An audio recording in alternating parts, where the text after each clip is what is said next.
getting ready to head up there to Middlebury to pick up California, and I'm over getting some fuel.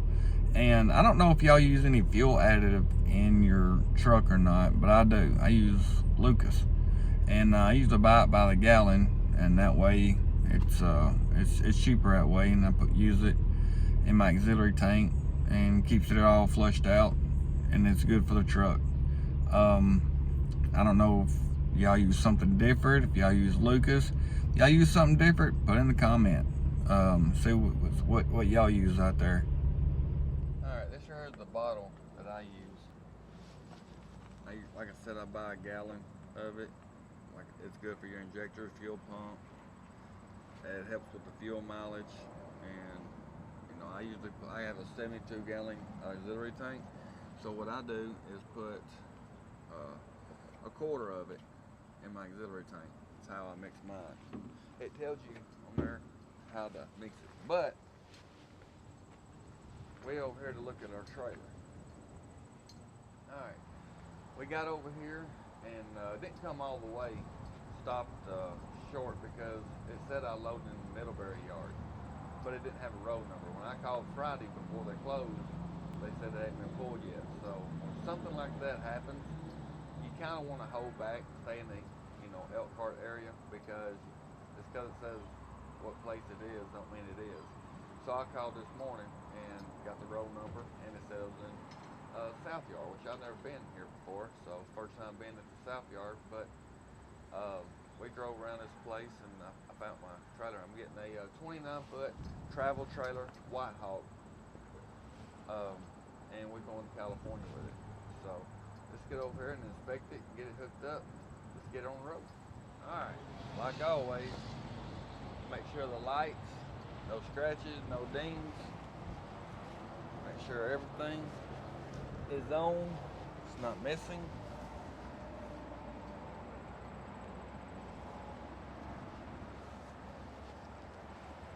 She don't have no flat tires. Go over everything on the trailer. Make sure your ladder, awning, everything on it is correct. Alright, we got everything laid out. We got our lock, tool, our strap, Milwaukee, battery, tag, weight distribution bars. Everything checked out good on the camper. It's locked up tight. Hopefully they got the keys to unlock it. I already got my signs on the pickup. And look what I've done to my pickup. Y'all see it's dent? I'm gonna try to get that out. I was one of the tires went down, and I was trying to put it back in the truck, and I slipped and caused a big dent. Alright, got everything laid out, so I'm gonna put my tag on. Go ahead and tighten up the wheels. Get the battery, weight distribution bars on. We'll be ready to roll.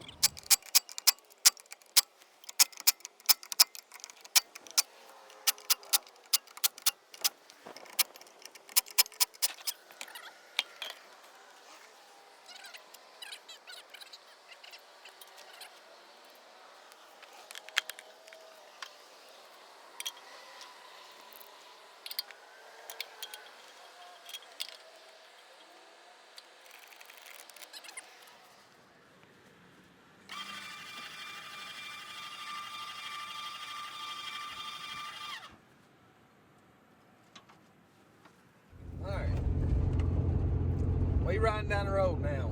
We finally got it hooked up.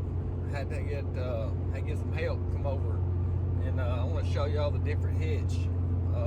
Had to get Steve Farmer to come over. He had a prow tool and some WD-40. Mine was stuck. That's the reason I stopped on the hookup, because it took me a couple hours to get it hooked up. The lock on it would not cooperate, and this right here was on a White Hawk, and the hitch that it has on it, I do not like. I think they're junk. And so he's pulling a Imagine, and it's got the good hitches on them. I don't know if they just run out of hitches, start putting these on them, but these are about the worst hitches I have ever seen. And I'm gonna show y'all the difference. That way, if you're hooking up, you may have a rough time. You may do some prying to get it locked. And may need some WD-40, hammer, daggum chainsaw, something. But there was aggravating.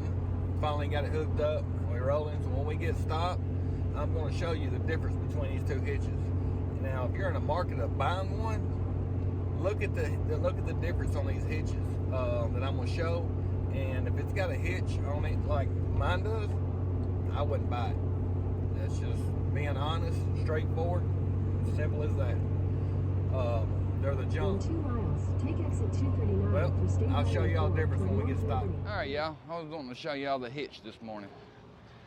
All right, this is on the Jayco. That's what kind of hitch they have started putting on them. And this is the second one I picked up like this. The first one I couldn't even get. I left it, changed the load, and with it like this, I'm gonna show you the difference. That's what they've started putting on them, which I do not like them at all. And over here on Sea Farmers, that's the regular. Them the ones that they should be putting on them, because them are easy, they lock, they're secure, they're safe. You feel safe whenever you're hauling these down the road, because when they go on, there's no problems and no issues. Now back to the Jayco. Now we put this one on, got on it, stand on it, and it come off. And with these right here, I had to use Sea Farmer brung some prying tools. We had to use brine tools. We had to use screwdrivers and WD-40 to get this thing latched. We had it latched once. I stood on it and it come apart. That's why I like to be safe with these right here, because I do not want one of these come off. So we got it back on. We made sure everything was good. Use a jack to push up on it to lift that rear end of the truck up. So I want to be safe. Anytime you're here doing this, you want to make sure safety is first. Well, alrighty. We over here fixing to take off. Just got through eating breakfast, and over here at the Petro, Missouri, Joplin. And they've always had good food, got good parking, everything. Today was the worst food I have ever ate here at the Petro. I could not believe it. It's just showing you that it's hard to get people to work nowadays. They don't, short-handed, food was not good at all, place was not clean, as good as it used to be. I mean, it's just getting bad out here. People just don't want to work, got help wanted signs everywhere. But that's all I'm gonna rant on this. So, all right, hello everybody. Over here gonna get some fuel, and I want to touch base on something I see some people do that I don't know if they're aware of, or maybe I just have it wrong.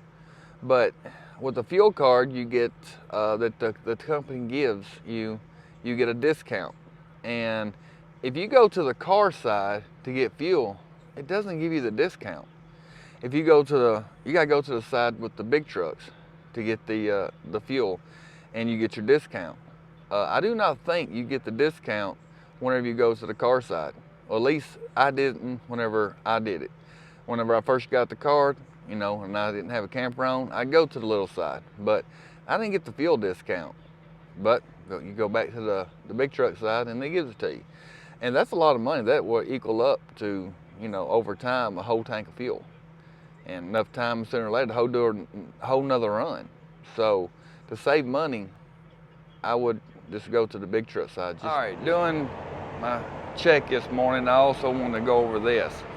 This door on this camper, it's locked, but it keeps coming open.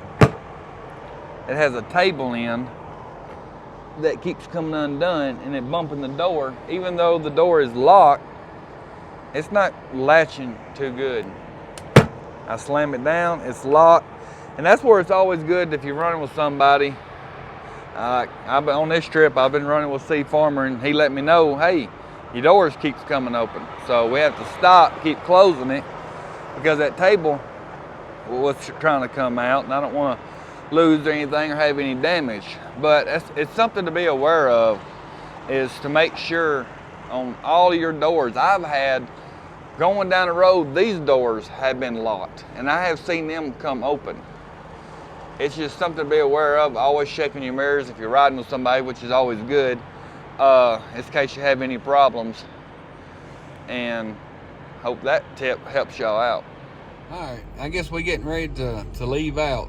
We've been over at Russell Travel Center. This right here is a pretty neat place. Just as you come into New Mexico, it's over here. First time I ever been here. Good breakfast. The breakfast is excellent.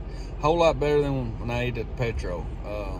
Got a ham and cheese omelet with bacon and pepper jack cheese and some taters. It was really good.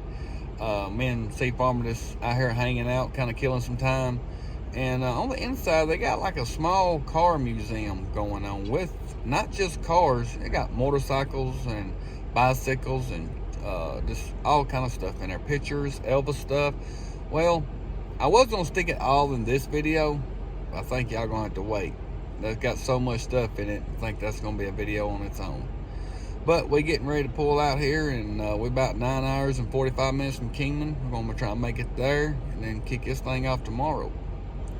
Well, let's see what else we can get into.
I just want everybody out there to know that this can happen to either one of us. Everybody be careful and be safe out there. I hope everybody was okay in this one. Alright, we're over here. We just got it unloaded. They're inspecting it. And so I figured it was time to go over to fuel. Alright, load breakdown. It was 2,083 miles. The load paid $3,457.78. I used a total of $786.31 in fuel. And that's going to wrap this up. Just for everybody out there that's traveling, be careful, be safe, and I'll see y'all on the next one.